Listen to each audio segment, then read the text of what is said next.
Okay, so in this session, I will be explaining about thread programming in Java. So thread programming concept came in Java with the concept of multi-threading. So what is multi-threading? Multi-threading is kind of a containing two or more part in a program that can run in parallel. Okay, suppose you want to do the execution of two things in parallel. That is a place where you can go for thread programming. Okay, so each part does some sorts of some task. Okay, so or one part, or you can say one thread will do one task, and another thread will do the some other task. Okay, so apart from that thread, there is something called process. So process is nothing but a set of process contain a set of thread which is used to perform in the multitasking environment. So multitasking is something where you have in your system you have multiple CPUs. So you are dividing your whole task into sub different tasks. So that is the environment where and those tasks are running in parallel. So that is called multitasking. Okay, so each thread will perform some sorts of operation. Okay, so that, or you can say some sorts of task. So process contains at least one thread. Okay, and each thread will have one stack associated with it. That is for the memory. For the memory utilization, each thread is associates one stack with it. Okay, so multi-threading, it extends the idea of multitasking into application. Multiple activities can proceed concurrently in the same system. Okay, so that's whole purpose of multi-threading. And what Java is the approach, Java is the way to achieve the multi-threading programming. Okay, so multi-threading, using multi-threading, what is the advantage? One advantage is that you have more efficient CPUs. Suppose you are having multiple core CPUs, so the utilization of those CPU will be more. Better system reliability, your system will be more reliable. Okay, and improve performance on multiprocessor computers. So if you are running your multiprocessors, you're performing multiple activities in the parallel. Okay, so that way your performance is improved. Okay, now let's talk about thread. So what is thread? So thread is a thread of execution in program, or you can say that it is a unit of execution in a program. Java Virtual Machine allows multiple thread execution concurrently. So that's what we can achieve multi-threading programming using Java. Each thread has one priority associated with it. It could be minimum priority or maximum priority or normal priority. Normal priority in Java it is 5, maximum priority is 10, and minimum priority is 1. Minimum priority means any thread will be executed last. So why last? Why first? In Java, Java Virtual Machine provides the capability of thread scheduler.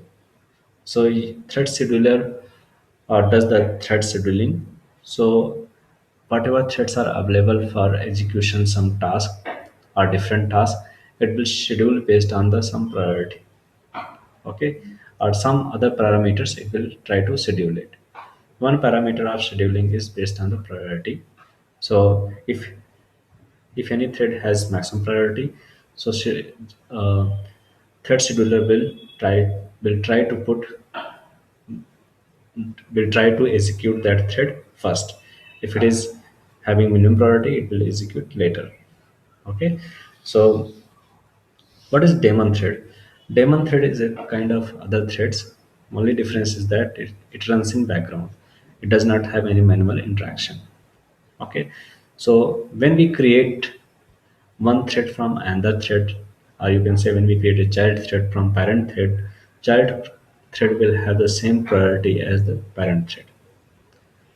Java Virtual Machine continues execution of thread till exit called or non-daemon thread are died. Okay, so till what till when Java virtual machine continues the execution of thread, it will continue execution of thread till that time when a particular thread exit means completes the logic whatever written in whatever it has to complete.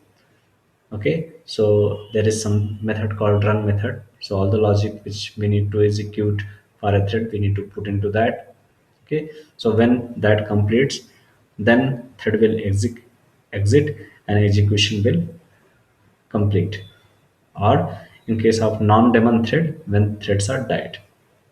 Okay, now let's go through life cycle of thread.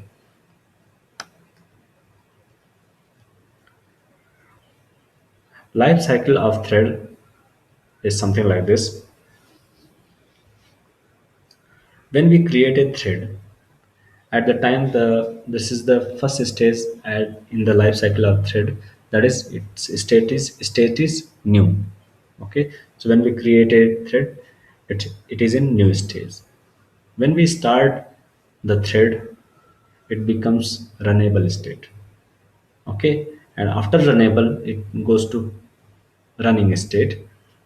Okay, while running a thread, it can go to block state or it can terminate it. So when it will terminate when your run method exit. Run method exit means when run method will complete, or when it will go on the other side when it will go to block state.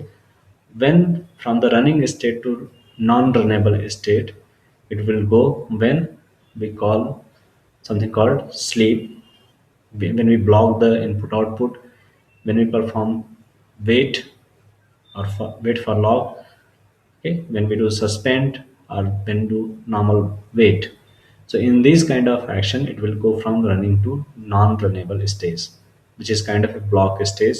It will not do any execution. Thread execution will be completely block when it will come from running state to non-runnable state based on the action that could be sleep, blocking input output, wait for log, suspend, and or normal wait.